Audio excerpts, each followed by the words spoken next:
বন্ধুরা, আজকের মেনু প্রথমেই শুরু করলাম স্যালাড দিয়ে। থালার এক পাশ ভর্তি পুরো স্যালাড, শসা, পেঁয়াজ, টমেটো, আর 1 কাপ ভাত। আর এদিকে হয়েছে একটা ছোট্ট ইলিশ মাছ ভাজা নিয়েছি। আর এইদিকে অনেক রকম সবজি দিয়ে মাংসের ঝোল, 2 পিস চিকেন আর জল। ব্যাস, এই হলো আজকের মেনু। বন্ধুরা, চলে এসেছি আজকের লাঞ্চ মেনু নিয়ে তোমাদের সামনে। আর আমাদের বঙ্গরিসা ইটিং ব্লগে তোমাদের অনেক অনেক স্বাগত। আজকে যে লাঞ্চ মেনুটা নিয়ে এসেছি তোমাদের শুরুতেই দেখিয়ে নিলাম। তো ইলিশ মাছ ভাজা, কতটা টেস্টি বলো তো ইলিশ মাছ ভাজাটা। আজ আমি কি করেছি, ইলিশ মাছটা তেলে প্রথমে ফ্রাই করে নিয়েছি, তারপরে ওই তেলেই একটু পেঁয়াজ, লঙ্কা, কাঁচা লঙ্কা আর একটু পেঁয়াজ ভেজে নিয়েছি। কাঁচা লঙ্কাটা আগে চটকে মাখছি ভাতে, আর একটু নুন নিয়ে নিলাম। ইলিশ মাছের ভাজার যে তেলটা, ওই তেলটা দিয়েই তো খাওয়া হয়ে যায়, কি বলো? দারুণ লাগে।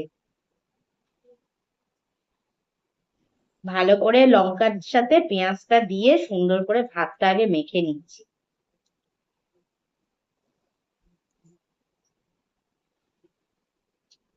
হম, এই স্বাদের আলাদাই টেস্ট।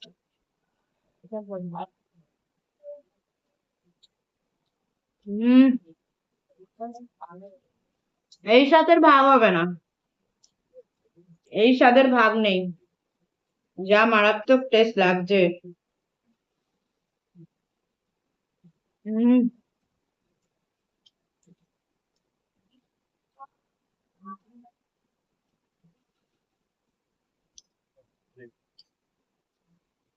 ও, দারুণ দারুণ। ইলিশ মাছ এই 2 পিস ছিল ঘরে, মানে সবই পিস খাওয়া হয়ে গেছে, 2টো পিস রেখে দিয়েছিলাম। পরে খাবো পরে খাবো করে এটা ওটা খেয়ে যাচ্ছি, ইলিশ মাছটা থেকে যাচ্ছে। তাই আজকে বললাম যে চলো, ইলিশ মাছের তো রোজই মানে সর্ষে বাটা ইলিশও খাওয়া হয়ে গেছে, বেগুন দিয়ে ঝোলও খাওয়া হয়ে গেছে, ভাজাটাই বা বাকি থাকবে কেন? চলো খাই।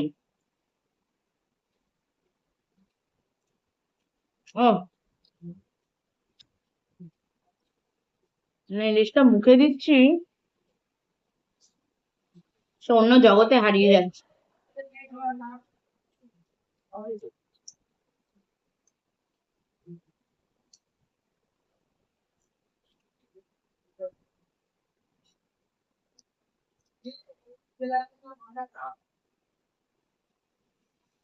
আগে ছোটবেলায় একদম ইলিশ মাছ খেতে পারতাম না, কাটার জন্য। কিন্তু বেচে দিলে হেভি টেস্ট লাগতো, অপেক্ষায় থাকতাম। বেচে দেবে মা, নয় মা নয় বাবা, যে কোনো একজন বেচে দিত, আর খেতাম। কাটার জন্যই কাটার জন্যই অর্ধেক মাছ ছোটবেলায় মিস হয়ে যায়।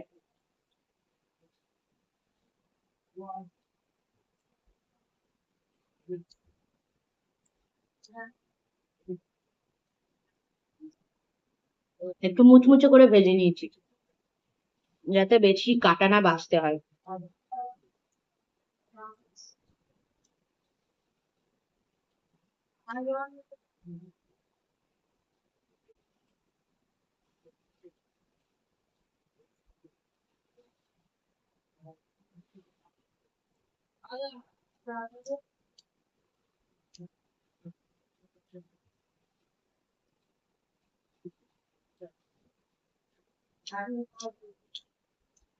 ইলিশের কিন্তু অনেক রকম রান্না হয়।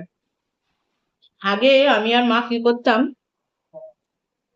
বাড়িতে ইলিশ আনলেই, এই ধরো ছোটবেলায়, তখন তো আর এত দাম ছিল না, বর্ষা পড়লেই বাবা রোজই প্রায় ইলিশ আনছে, প্রচুর ইলিশ খেতাম তখন, এত দাম ছিল না। আমি তো ১,১২০০-র নিচে নামেই না ইলিশ। আর ছোটগুলো একটু কমে পাওয়া যায়। আহ, ইলিশটা খেয়েই না মুখটা দারুণ হয়ে গেল।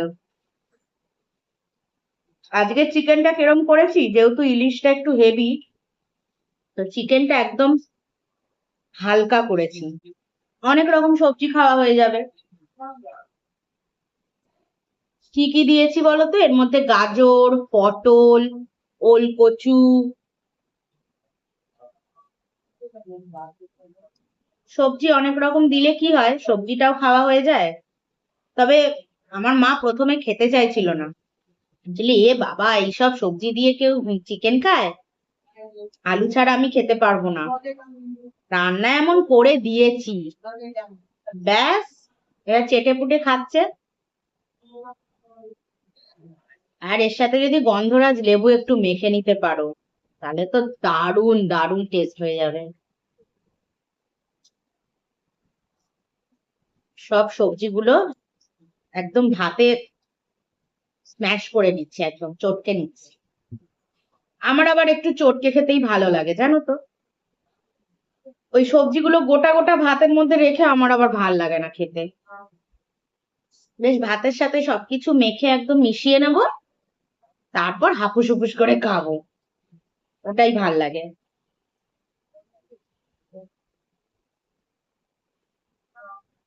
কি করেছি বলতো? তেলের মধ্যে প্রথমে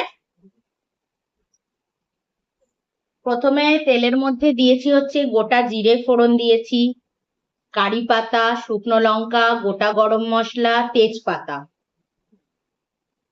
এইগুলো সব ফোড়ন দিয়েছি।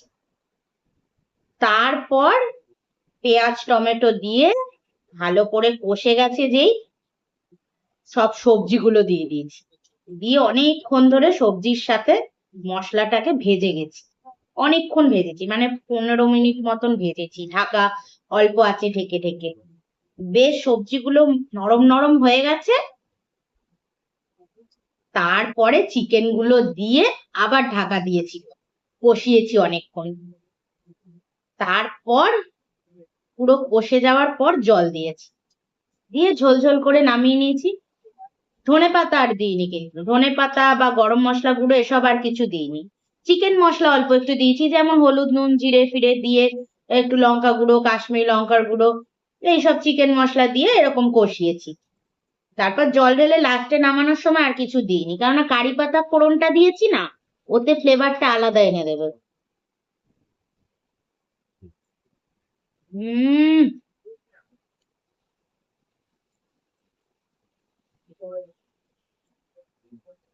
কারি পাতা আর গোটা গরম মশলার যে সেন্টটা,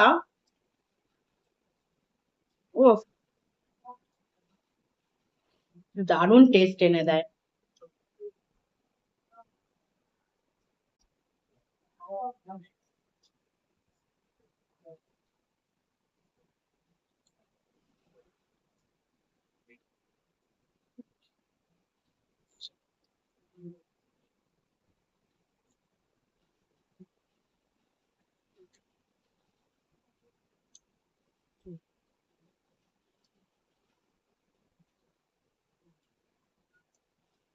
ইলিশের সাথে স্যালাডটা ভালো লাগতো না, চিকেনের সাথে ভালো লাগে।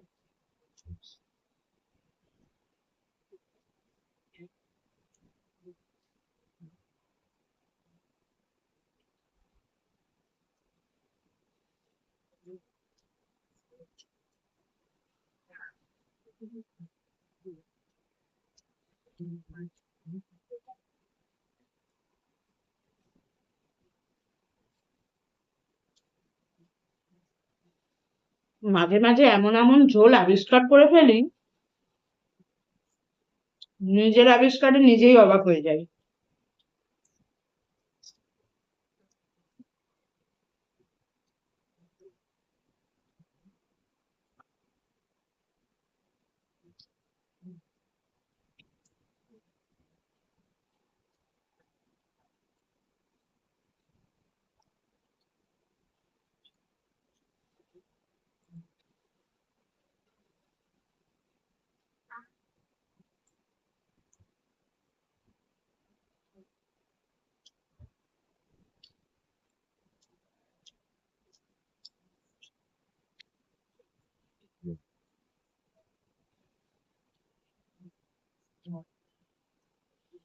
হম।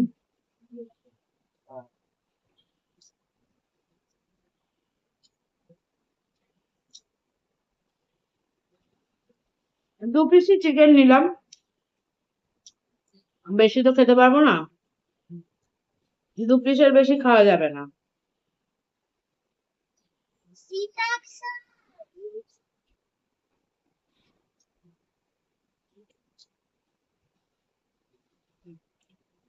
পেঁয়াজটা দেখো।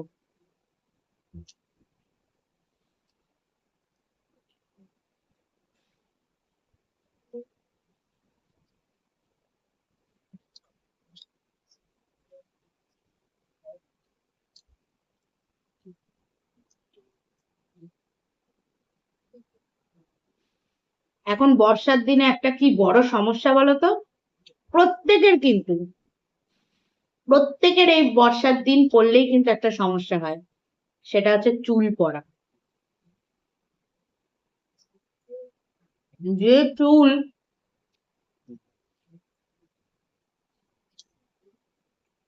মাথায় সুন্দর, সেই চুলই আবার কিন্তু খাবারে পড়লে লোকের গা ঘিনঘিন করবে।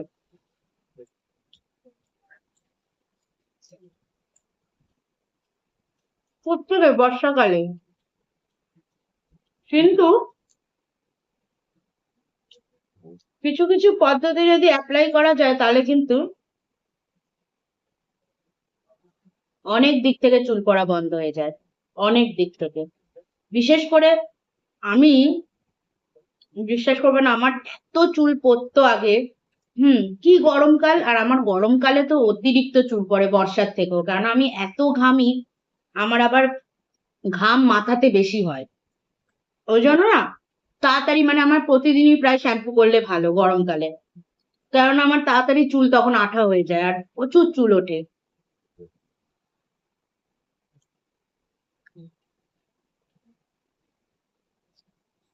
উম, যবে থেকে আমি এই ডায়েটটা এসছি, চুল পড়া অনেক কমে গেছে, অনেক। মানে হেলদি খাবার মানুষের জন্য কতটা যে উপকার, আর একটা হেলদি খাবার যে মানুষের শরীরের কতটা চেঞ্জেস এনে দেয়, মানে এটা আমি না করলে বুঝতে পারতাম না।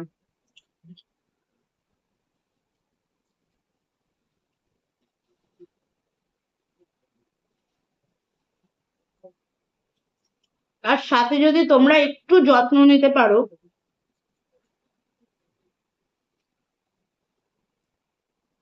আমি তোমাদের সাথে কিছু কিছু হোম রেমেডি বলছি, তোমরাও পারলে কিন্তু এটা ঘরে বানিয়ে করতে পারো। একবারই বানাবে একটু সময় করে ছুটির দিন দেখে, তারপর তো সারা মাস, 2-3 মাস আরামসে ইউজ করতে পারবে। একটু কষ্ট করে বানাতে হবে।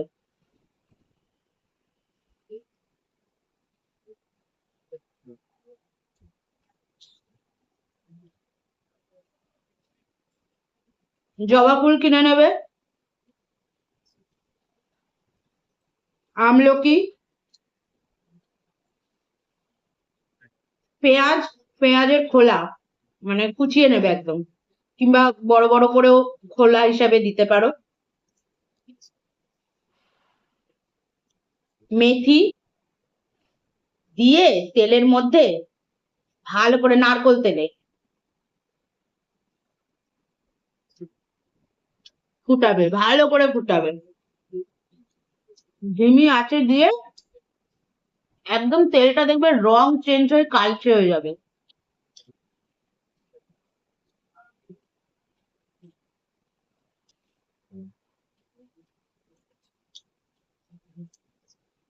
তখন পুরো ঠান্ডা হয়ে যাওয়ার পর তেলটাকে ছেঁকে নিয়ে একটা শিশিতে রেখে দেবে। দেখবে তোমার 3-4 মাস এসে গেলে চলে যাবে। আর ওই তেলটা যেদিন ধরো শ্যাম্পু করবে ভাববে, তার আগের দিন রাত্রিবেলায় মাথায় ভালো করে মেখে শুয়ে পড়বে, পরের দিন শ্যাম্পু করে নেবে। অনেক প্রবলেম চলে যায়।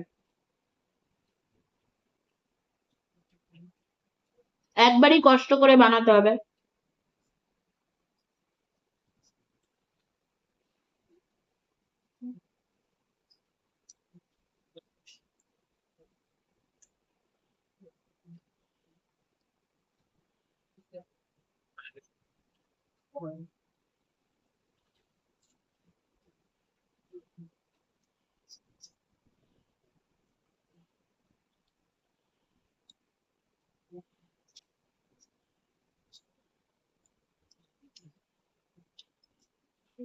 ঝোলটা এত সুন্দর হয়েছে,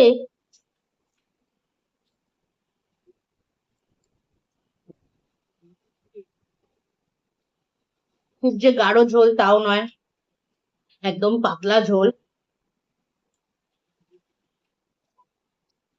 কিন্তু অপূর্ব হয়েছে।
হাড়গুলোর মধ্যে ওর বেশ রসটা ঢুকে গেছে।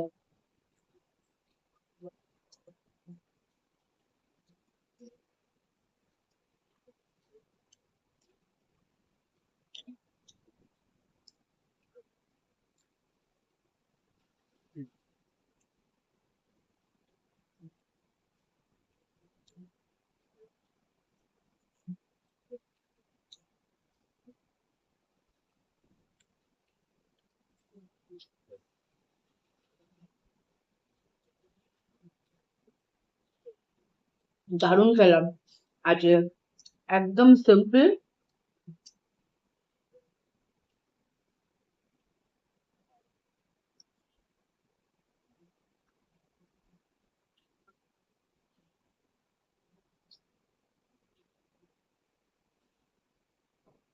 হ্যাঁ, শান্তি।